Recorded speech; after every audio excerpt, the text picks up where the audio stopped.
Just an unexpected live video today. Just testing a few settings that have been changed. So we didn't announce this, it's totally unannounced. Probably won't be on here for very long. But I had maybe half hour to kill just waiting for something to clean in the ultrasonic cleaner. And I thought I'd share a couple of things that we discovered. We're onto an abracadabra now. The abracadabra was dropped in here on Saturday morning, and it's not in the best of condition really. I didn't realise when the chap spoke to me initially that he'd sort of pulled it apart a bit and sort of presented it to us in a few bits and pieces, which isn't all that desirable. So I'm working on the ball count unit now. I thought I'd do that first. Graham's not here today, he's just having a couple of days off. And the first thing we discovered on this ball count unit when I pulled it apart, I'll just show you. We all know how the snowshoes have to be kind of rounded. Let's just show you that. Like that. That's not a real good one, it's not bad. But have a look at this one. It's super bad. Really bad. I've just got to get it. There's hardly anything left of it. Look at it. There it is. Look at that. Now they're going to have to be changed. Now what that means is, and there was the other one as well, it was a little bit better than that one, but we're going to change those whole three. See that one as well. Now these are available from the Pinball resource and the springs. You're silly not to change the springs when you change those shoes. It's madness if you don't. I guess we'll have a lot of parts to change in this game for sure. The ball count unit is, as I said, in the ultrasonic cleaner now. You may or may not be able to hear it buzzing away in the background. I think it's only got about 7 or 8 minutes to go, but wow, you know, that's the way it is. I'll show you the other part of this now and just see what we can see. There's that jungle queen there. That's getting picked up in about an hour and a quarter, which is good. We want to get rid of that. Just take you out here. There's the abracadabra up on its end here.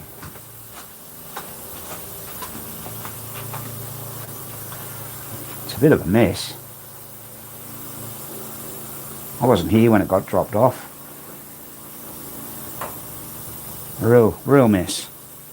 But let's have a look at the ball count unit and see what we can see. Where is it? Just a minute. Try and get at it for you. Come down here. There it is. Oh yeah. Oh yeah. Someone's already repaired it. That's going to need all new rivets. It's not uncommon for this to happen. People say, oh, why did it happen? Well, that's sort of like brass, and so are the snowshoes, but, you know, they're both only soft, and if there's no grease or anything put on there, they're going to wear out. There's a slightly better view of it, but that's just had it. Look at that one in the top right corner. Just no good at all. You're going to have to change that, and you can kind of see what I'm talking about. Someone's undone the wiring loom. Now that sends alarm bells off to me straight away. So when Graham comes back, I'm going to have a bit of a chat to him about this game and see what was said, because as I said, I simply wasn't here. Oh, that was an effort. I think the guy's started to, like, he's taken the side rails off. There they are there. So I just not 100% certain what's going on. So what is it? It's Sunday afternoon in the United States now in most places, isn't it? So it's Monday morning here in Australia. It's November 10th to be precise. So time's slipping away. November 10th. Yeah, wow. I guess as time has progressed this year, the machines we've covered, we mentioned we did a YouTube live stream. When was that? It might have been Saturday just gone. I can't remember. I think it was either Friday or Saturday. We came back to work this year on the 6th of January and we had 11 machines to do. That quickly escalated to 18, and since June we've knocked over about 11 of those, 11 or 12, and now the count's back up to 11. My goodness, it's crazy, isn't it? You wonder where they all come from. So the Jungle Queen behind, Graham last saw that about 20 years ago. Now that had a lot of parts fitted to it. It had quite a lot of coil sleeves, new flipper kit, two new flipper kits, of course that's got dual flippers. It had the famous broken coil stop unit on the coil stop assembly and bracket on the bonus unit, which is notorious on these style of machines. It had the broken, where the kick out holes are, the broken plastic resting plates and the arms. You had to replace a couple of those. What else? There was a few other things we did to that. Oh, we ended up having to replace a flipper coil. Now we did a members only video on that little flipper coil bit there. That was interesting, or what we did. So if you remember, have a look. Spike's Trailer Park. Hi, how you doing? Whereabouts are you from?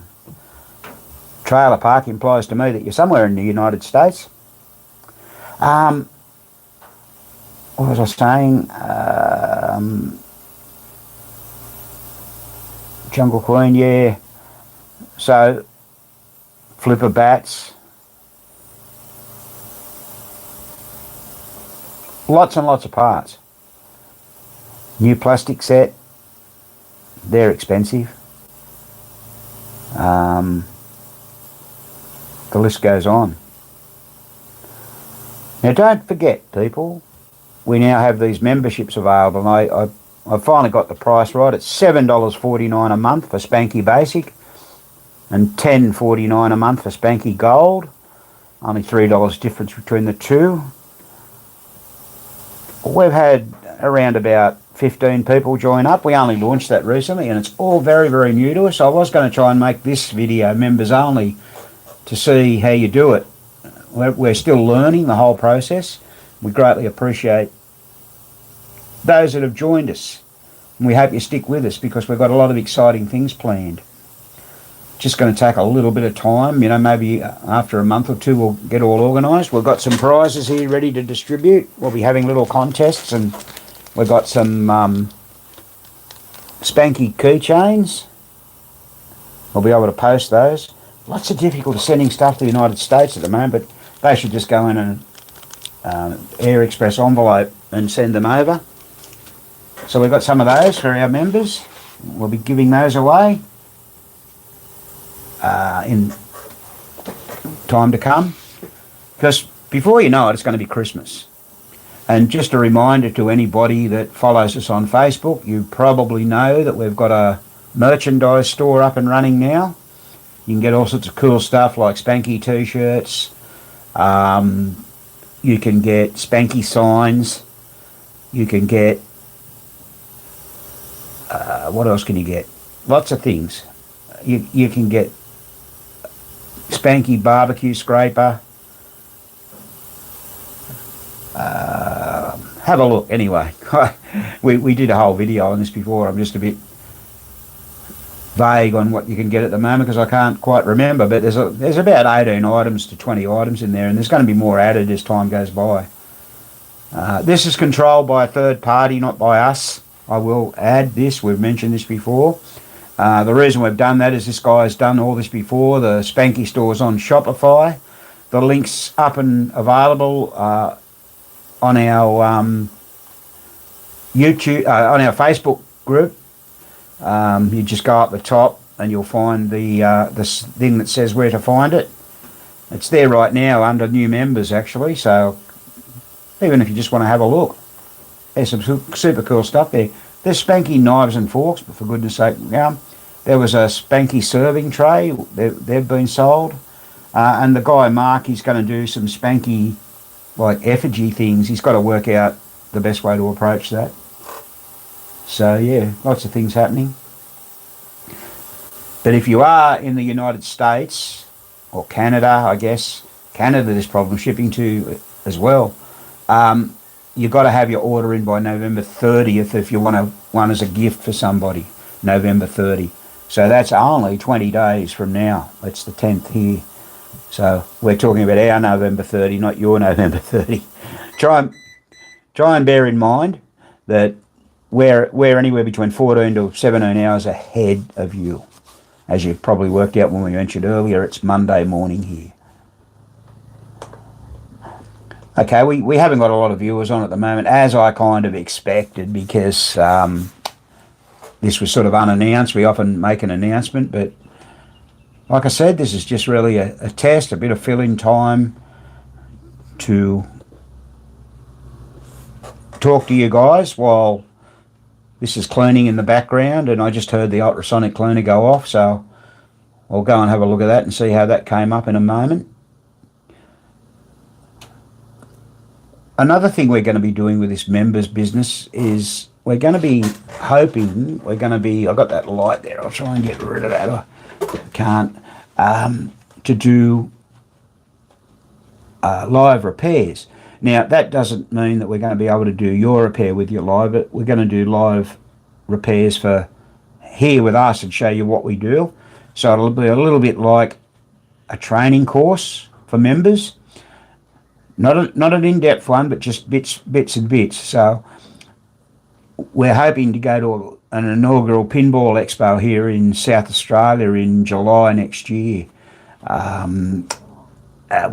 The people running it have been asked for us if we would go over and talk to people about the goat shed and everything. We said, yeah, look, we would. It's just going to cost us a fair bit of money to go. And what we're going to do, we're going to run mini training courses over there. Now, I don't know if we'll get those videoed or not, but we'll do them here in the shed. Already up in the members only area, member only video, our very first member video was an excerpt from our actual training course we ran here. So that's worth a look if you're a member. And if you're not a member, please consider joining. Now, really, $7.49 for a basic membership a month, that's barely here in Australia, 1.5 cups of coffee. So, you know, it's pretty good value, we think. It's not expensive. We're not trying to, you know, make a fortune out of it. What we are trying to do, and we've mentioned, up on that roof above me here is a tin roof. It gets stinking hot in here. Today it's a mild day. I think it's only going to be about 22 degrees. I think it's about 71.6 Fahrenheit. But it gets to a point where its current time is 11 a.m. or almost 11 a.m. here. And it's sort of just getting a bit warm here through the roof. You can feel it. So we want to insulate it. Now that costs money. And everybody knows that we've mentioned time and time again, we're not a business. We're not making money out of fixing people's pinball machines. We're breaking even at best. Yeah, we might make a small profit sometimes. Everything we earn, goes back in to the shed. Yeah, that's a Jungle Queen, man. Reset syndrome high. Jealous. We see, well, there was over 4,000 of those made. We've seen 3 so far this year, I think it is. And I hope to God we don't see another bloody one. You think about it, they're 4 players, 16 score reels we've got to go through. And that all takes a lot of time. You've got to replace all the coil sleeves in those said score reels, like all these coils get replaced. But pulling score reels apart and adjusting them is bad. You want a princess? Well, that's better, a 2-player game. We had one of those in recently. And for those of you that are watching now, bear in mind, we have done a number of repair videos on Jungle Queen / Princess. So just go back in our video library and have a look at those. Now, just talking a moment ago about the roof and air conditioning and everything like that, once we get, we're saving up for it now, we're going to get quotes, and we're going to get it done. We may not get it done in a timely manner this year. Our warm weather starts pretty much in January. I mean, we get summer officially starts December 1st. That's when our seasons start. So now it currently still spring. And, it'll happen. But, yeah, it's just got to happen because unexpectedly in Australia, what we call out of the blue, that's unexpectedly, out of the blue sky, out of nowhere. A guy here by the name of Tony Turner, he's located in Brisbane. He visited us here about 3 weeks ago to the shed. That's about 700 kilometres away from us. So, he was down here on pinball business. And we were talking to him, and he remarked on the day he was here that it was quite warm in here. How did we cope? And he noticed we had a small air conditioner up in the wall, which is just over here. But it doesn't do a great job. That was donated to us, and we're not ungrateful for that. But yeah, it's just we need to do a bit more to try and keep us a bit cooler. Personally, at home, I just had my shed with a new roof on my garage. My garage is identical to this one, except it's a double width. This is a single shed, goes back, and mine's a double width one. And wow, it made a hell of a difference. It's made it about 3 or 4 degrees cooler in there. So that's fantastic. I'm really stoked about that. Not that I spend a lot of time in there, I'm always here. So, Graham and I are getting older and older, and, your heat knocks you about as you get older, and we want to try and keep going as long as we possibly can. So that's the reason. So Tony has set this thing up where he's going to, this month, November, he's going to donate $100 for every pinball machine he sold. So he sold 4 so far, so that's $400. So he's asked other people to put in. So that's great. And over the weekend, this only started last Friday, the 7th. Over the weekend, we've had $900 worth of donations. We're blown away by people's generosity. And add to that the $400 that Tony's got. That's $1,300. Which we won't get all that till the end of the month. He's going to see how many machines he sells. That we're going to be well on the way to, getting money to do all this. So we're really stoked by it. We're humbled, actually. Some of the people we don't know, we've not heard of them. They're customers of his. And he's put that on the goat shed. Look, I'm not asking you people in the United States to make a donation. It's too difficult. I don't want you to do that. But what we would like you to do, you're helping us by signing up as a member to our channel and paying that monthly fee. That would really, really help us greatly, and we would appreciate you doing that. You can even give us a super chat on this live broadcast if you so desire. So that's where we're about and where we're up to here. It never ends. I mean, we had a lady ring up this morning. She'd spoke to us several months ago. She has a Gottlieb hit the deck and she wants that repaired, and she was sort of getting a bit anxious. Why hadn't we contacted? Well, I think we said we'd contact her late October. I know it's early November, but we're only doing the machines in chronological order. So if someone, for some reason, says, "Oh, look, I can't bring the machine till next year," and the next person after that gets to come in. And yesterday, once again, I had a guy who's got 2 machines booked in. He's wanting to know when he can bring them in, and I've told him that probably won't be till early next month now. We try and do a couple of machines a month. You know, there's only the 2 of us here. Sometimes we have our apprentice Kyle show up. He comes and helps out, but he still works a full-time job so many days a week. So obviously, understandably, he can't come in. And today, he's off doing modelling. My goodness, have you seen him? I don't know anyone would want to model him. No, a person he knows has got doing art and they're doing live painting of live subjects, I think. So that'll be scary. We won't show you that on YouTube, my goodness. So. I'm sorry I missed a couple of messages there. Yeah, that's why reset syndrome, that's why you want it. Listen, reset syndrome, well, where are you from? What's your actual name? Surely it's not reset syndrome.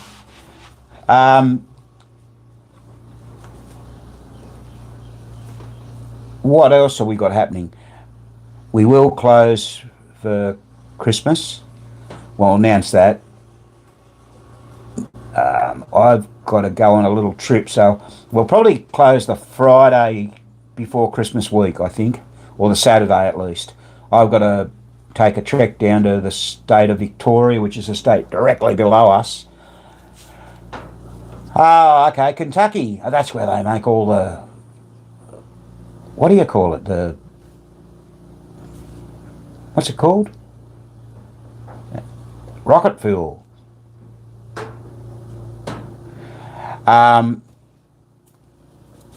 Yeah, what do you call that stuff?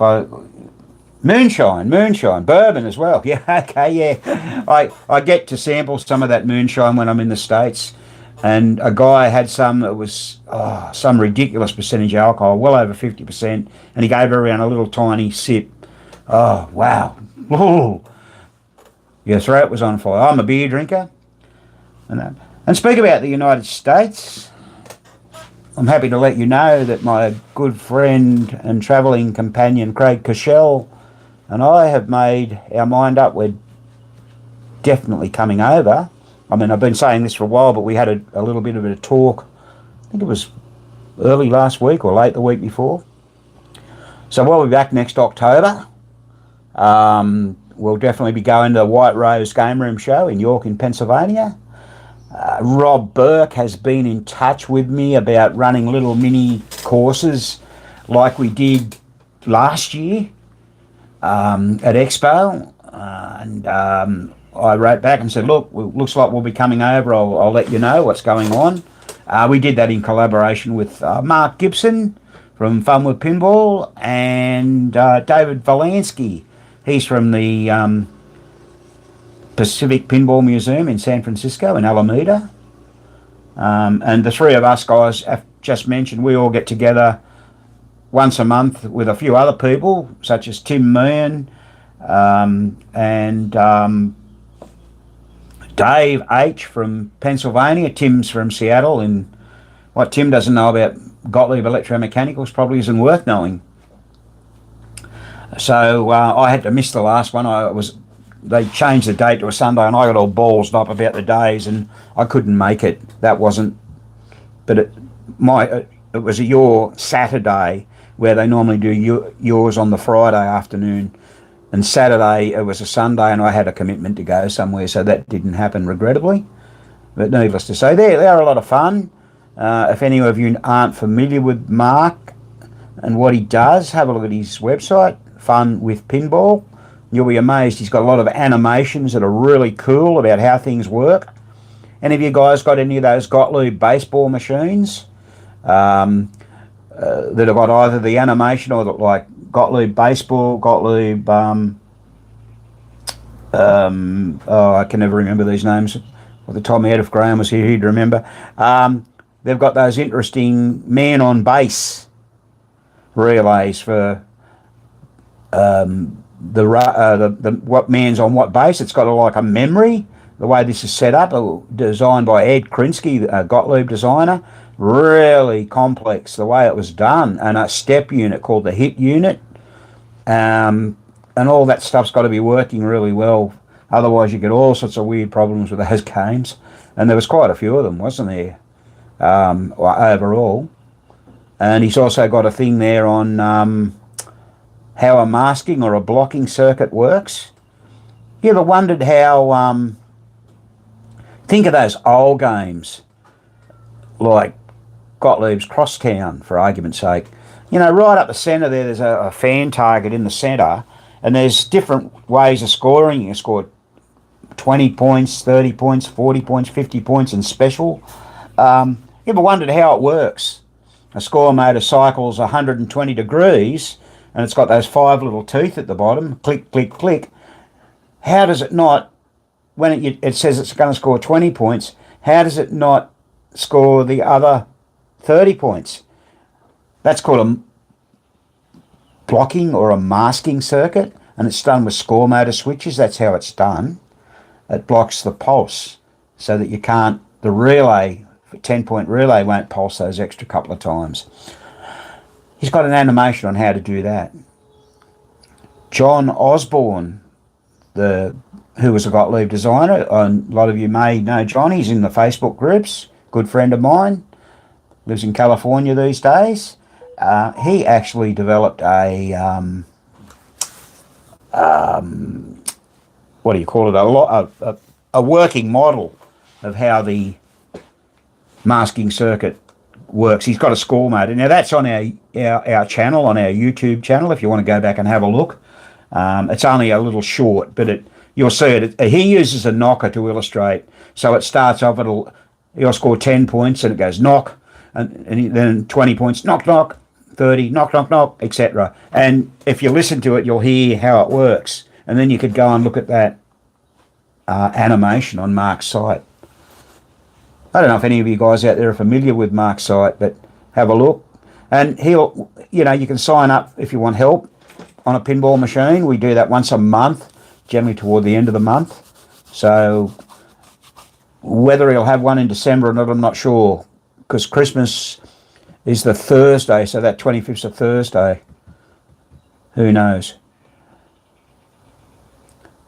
So definitely been a busy year for us, definitely. And getting back to the United States and Expo, and we'll visit anyone that on our way. We've already got a few people in the Ohio area want us to drop by if we can. It's time. You get on a strict time level. So it's not all about pinball, particularly for me. I've always been fascinated by the United States, and I've seen quite a bit. I still want to go back. I've got more to see in New York City. Next trip will be my 4th trip. And, I'm not getting any younger, as I mentioned. I mean, I just turned 72. So I go next year in October, I'll turn 73, and hopefully my health hangs out and I can get over there maybe once more after that. But we really, really, really want people from the United States to come here down under to Australia and see us. Everyone says, oh man, we want to come. But I've got a couple of friends. The husband just retired, Martin just retired in June this year. And his wife Lorelei is retiring in June next year. So hopefully we'll get to see them come down under. I've mentioned this before, the Goat Shed is located 100 miles north of Sydney, and it's accessible where we are in Newcastle. We're in the suburb of Glendale, which technically is in Lake Macquarie City, but Newcastle's more well known. We've got vineyards all around, only an hour's drive to the vineyards, an hour's drive to what they call the Blue Water Wonderland, where the water's most beautiful, and all the whales migrate, dolphin cruises. And you've got the famous Goat Shed. So we have had a gentleman here from France about 3 years ago now, Andre Four. He was fascinated. We even cooked him a genuine Aussie barbecue, sausages and a beer, or a banger. We call a sausage or a snag or a banger. So you'd be more than welcome to come and see us. You just have to let us know when you were coming to make sure we're all going to be here. Now, we've got a few other notes here, I see. Reset syndrome, you would love to visit Australia. Well, get off your ass and come on down, man, And the best time to visit Australia is, could I suggest, March, April, May. March is actually in the start of autumn, but we have warm weather all through till May. Our winters aren't too bad. That's June, July, August, but you'll get more summery stuff happening. What have we got here? Yeah, not sure it's a real place. Reset sort of likes Canada. Yeah, I'd love to go to Canada. My wife can't travel. She's got crook ears. She goes 30,000 feet. There's nothing they can do. Her eardrum will burst and probably do serious damage or even kill her. We were going to go to Canada. We were going to do the Rocky Mountaineer train.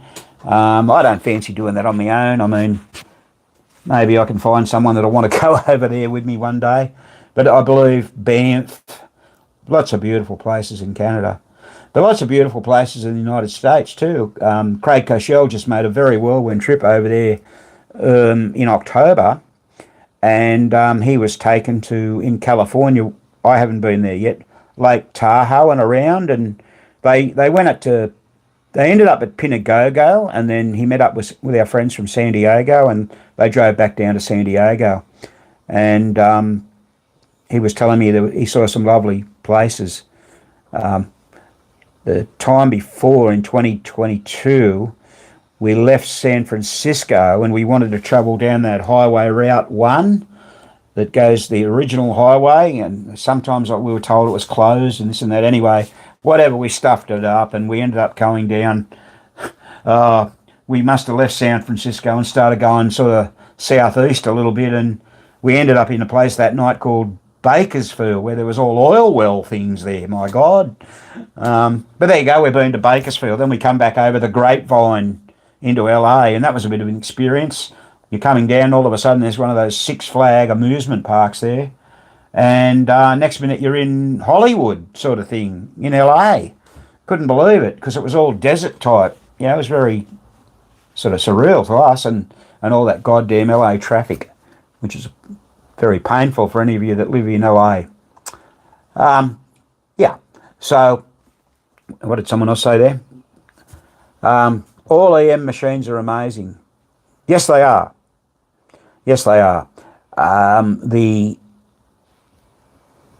call them an analog computer, and the reason I do that is they really are. They keep track of scores.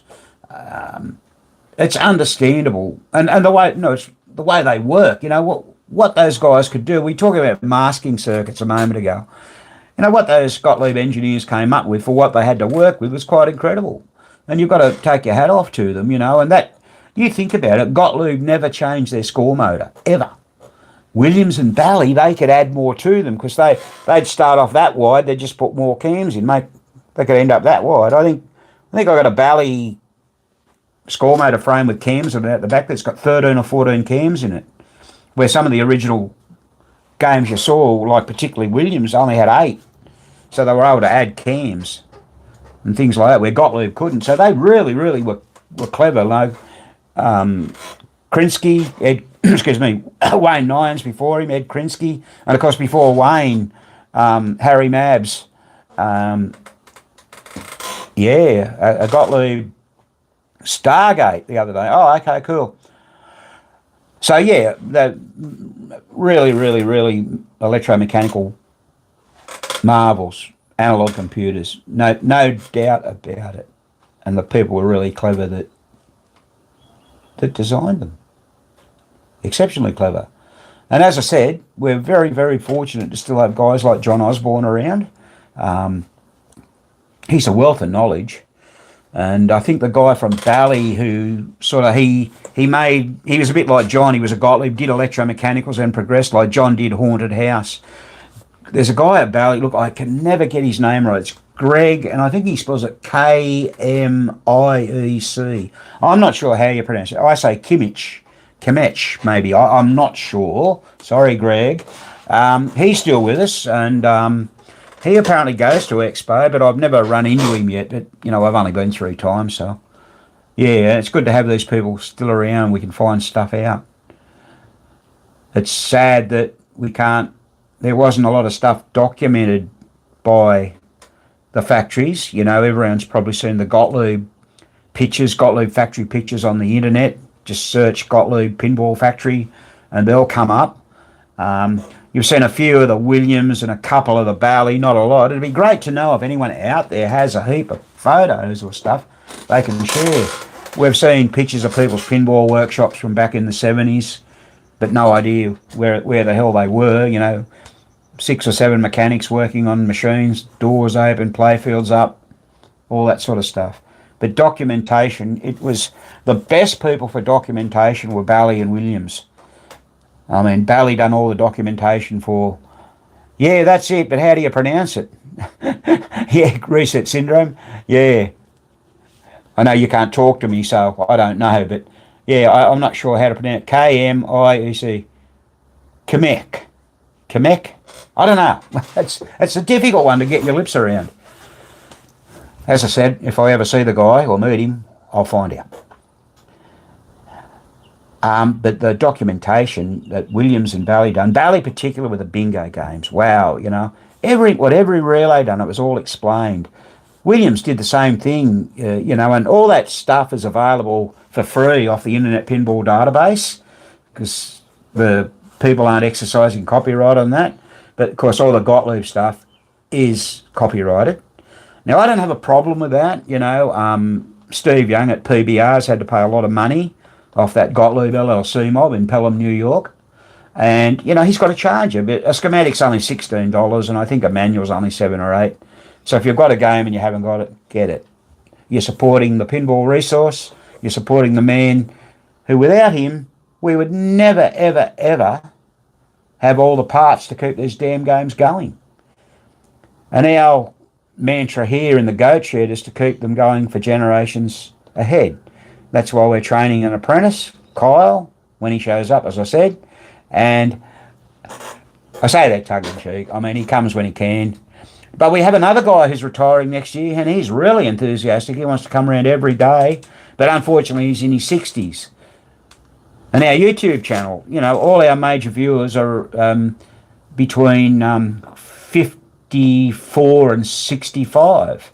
They're our major viewers, and that means that we're all getting older, and then followed by the 65 plus. And the really cool thing is, I just had a look at our stats the other day. In the last 28 days, we've had a couple of female viewers watching. Isn't that good? And I know a couple of ladies that have done machines, pinballs. I won't mention their names. Some of them are on Facebook, some aren't, and I help a few of them out. And they do really well. And one of them wrote to me the other day and said she just rebuilt a stepper with the help of our videos and wrote to thank me very much. And I was elated to hear that. And she showed me a little video of the stepper working, and she done a really good job. So it's great, but we definitely need more younger people in this hobby. Otherwise, we're knackered, There'll be no one here to fix the damn things. And that would be sad. What do you got there? You got, you're buying an original manual, but not cool spending money on a PDF file. Yeah, I know, I get it. Yeah, some of them are only available in PDF, I think, but I'm pretty sure Steve Young has the books still. I could be wrong. Last time I got one, which quite a few years ago, it was a proper book. I'm not sure anyone would sell you a PDF. They'd probably tell you if it was a PDF. I know Steve Young would. I know that for sure. Yeah. So everything costs a bit of money in this industry, like you've got to think of us here down under in Australia.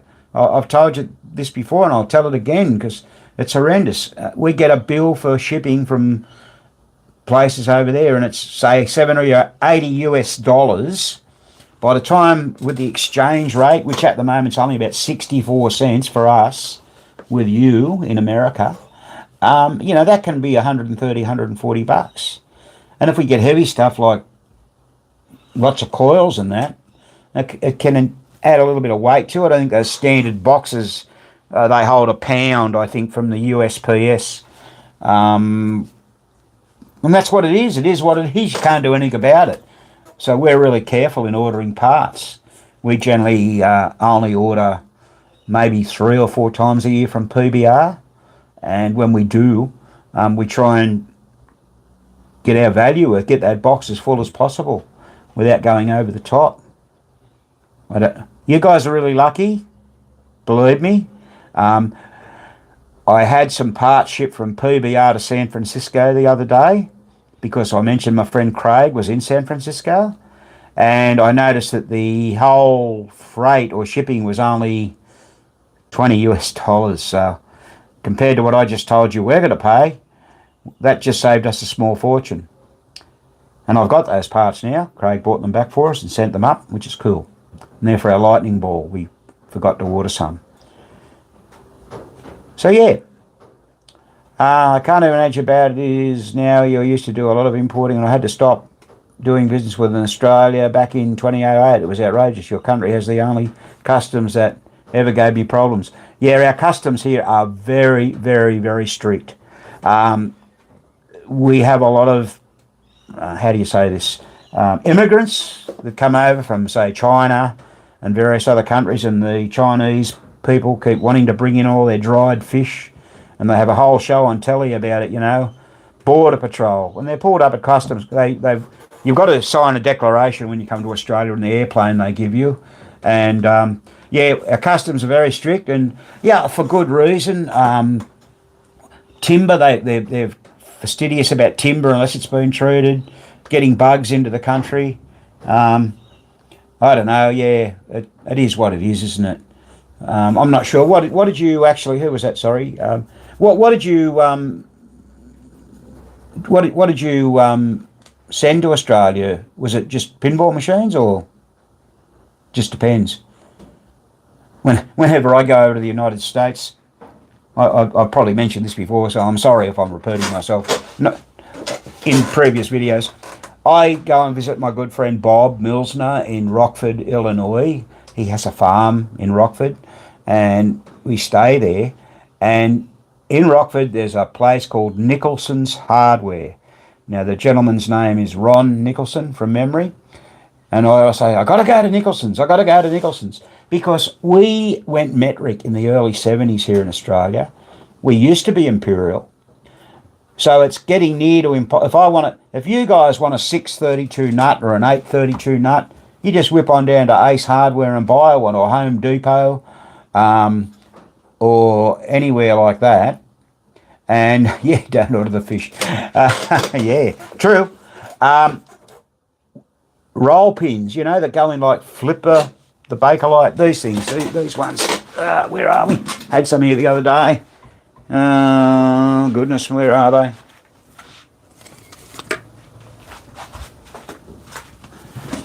Yeah, I mean, when you get these kits from PBR, of course, they come like that, but, you know, there's wear in there, and sometimes you knock the pin out, you punch the roll pin out, and it falls out. So they're 1/8 by 1/4 inch or something, I think. I just buy them. I say, give me 50. 632 nuts, give me a box. You know, because it's just so bloody hard to get here in Australia. I have a fastening place only about 15 minutes drive from here. They will get your stuff in, but it's slow and painful, and sometimes they get the wrong stuff. So I just get the parts, write a list out, and away I go. So he's really good, that guy, and I bought a set of nut drivers over there off him last time, Klein. I mean, I could buy them online, but this guy's a family business. They've been there for a long time. I think well over 50 years, might even be 100 years. And the family, you know, I think it was does anyone here live in Rockford, Illinois? They know Nicholson's. Anyway, if you can and you live around there, support that dude, because he's really helpful. Okay, I'll give him a shout out. And when I'm in San Diego, my friend took me to a fastening place. Wow, that blew me away, but it was so hard to find everything. I'm going to go there next time. But I put them all in my suitcase, bring everything back, and I don't have any trouble with customs. But yeah, I understand people from overseas can do.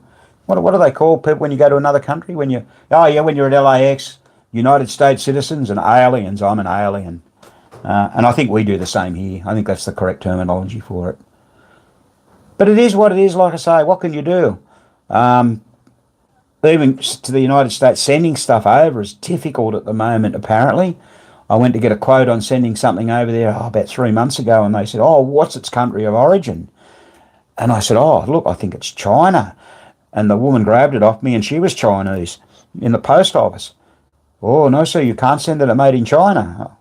I probably should have said there, "Well, so are you," but anyway, I didn't. Yeah, so we weren't allowed to send that. I don't know if that's changed. I really don't. So lots of things been happening in the world lately. All right, look, as I said, I've spent a little bit more time on this live broadcast than I intended to. So we've been going now about 46 minutes. And to listen to me waffle on that long, if you're stuck with it, you're a martyr. There's something wrong with you if you listen to me for 46 minutes. But, yeah, stay tuned and keep supporting us on YouTube. If you haven't ever joined our Facebook group, make sure you do. But for God's sake, answer the 3 simple questions we ask you, or Spanky won't let you in. We probably knock back more people than we let into our Facebook group. You know, we had a spammer try and get in on Saturday. It was stuck out like proverbial dog's balls that it was a scammer. But we want people in the groups that are going to interact with others, and we want it to be kind and helpful and friendly. So we just want to know, are you really interested in electromechanical pinball? So we simply ask you, where do you live? We don't care if you say America, but if you say United States, Kentucky, or or New York, or we don't care. We ask you what's your favourite electromechanical pinball machine, and some people say, well, I haven't got one, but I want to learn about them. That's fine. And we ask you, do you agree to the rules from the administrators? 3 questions. The amount of people that apply that don't answer them. I sit there and type back to them. Standard set of questions. You didn't answer the questions. If you want to join, answer them. So that's what you've got to do to get into the group. So that's the Goat Shed EM Pinball Repair Specialists. How many people here are on our Facebook group, I wonder? We've only got a few people left at the moment, but yeah. So as the year gets closer to an end, we'll tidy up and we'll announce when we are going to close down. I think I'm in Loring cohort. Sorry, man, if I got that wrong. Hayride Valley, I think, is my favourite EM. Oh, okay then. Hayride. Has that got zipper flippers? I kind of remember that game. Bally machines in the 60s. How do I say this? The only one I really took a liking to was Dixieland. They just seem to have mushroom bumpers. Gates, couple of gates, a lot of them. Yeah, I think Bally really struggled when they got back into pinball machines. I think it was 63 they got back into pinball machines. And remember, Bally's first effort at releasing a pinball was a copy of Gottlieb's Tropic Isle. They copied Tropic Isle, but they called it, oh God, I do know this, but I can't think of it. And Gottlieb were asked, how did they feel about that? Wayne Nyans was asking, and he says, oh, I don't know, I don't care. There was no copyright in those days, you know. But they really, really struggled, you know. And but they excelled when the solid state games came out.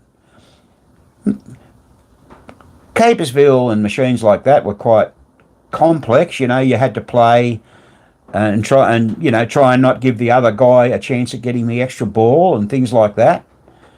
That was cool.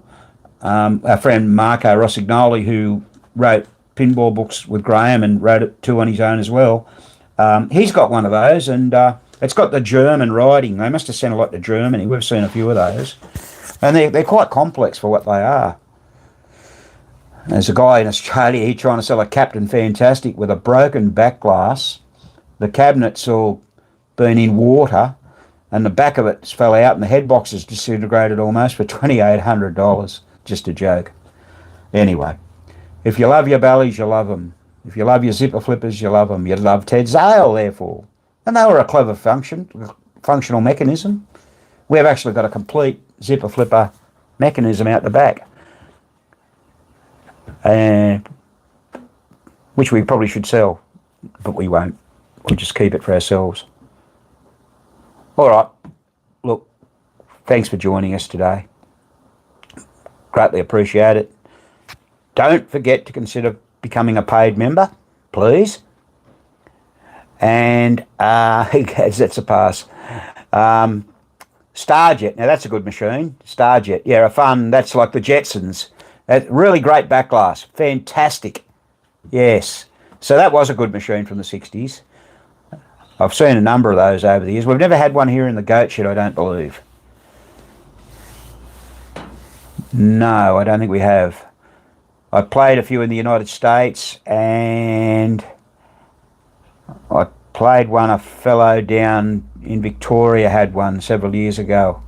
I played that. But hey, like I said, just Gottlieb tended to become the kings, and, you know, probably rightly so. I mean, Wayne Nyans was a fabulous designer, you know. But then again, so was Ed Krinsky after him. But Williams had the effervescent Norm Clark. Now, Norm Clark made some fantastic pinball machines. And let's go back to the early 60s, Williams Soccer and Williams Lucky Strike. They had the animation where the pinball shot across, like in soccer, scoring a goal, and in Lucky Strike, knocking down for the pins in a 10-pin bowling game, a strike. That's what word I was looking for. You know, machines like Heat Wave. Now, you think about it, Williams had a Heat Wave with the little thermometer going up in the 60s, and Gottlieb didn't have it till the 70s. And they had to sit down and design, Wayne Nyans had to sit down and design a replay unit to put the ribbon on to make it go up to the 36 degrees or 37, 37 degrees. So that was a whole design for one off, which is very unusual for Gottlieb to do. Williams used the ribbon bit also on like Williams hockey, you know, where the puck went across, bang, bang. Machines like Full House. Now, it's really, really weird, okay? I'm going on again a bit now. I promised I was going to finish up, but it's really, really weird how Williams had the slot machine reels like in Full House and Klondike. Bally made slot machines. Why didn't they come up with that? Oh, weird. Yeah, so Norm Clark made some great, you know, Moulin Rouge, Alpine Club,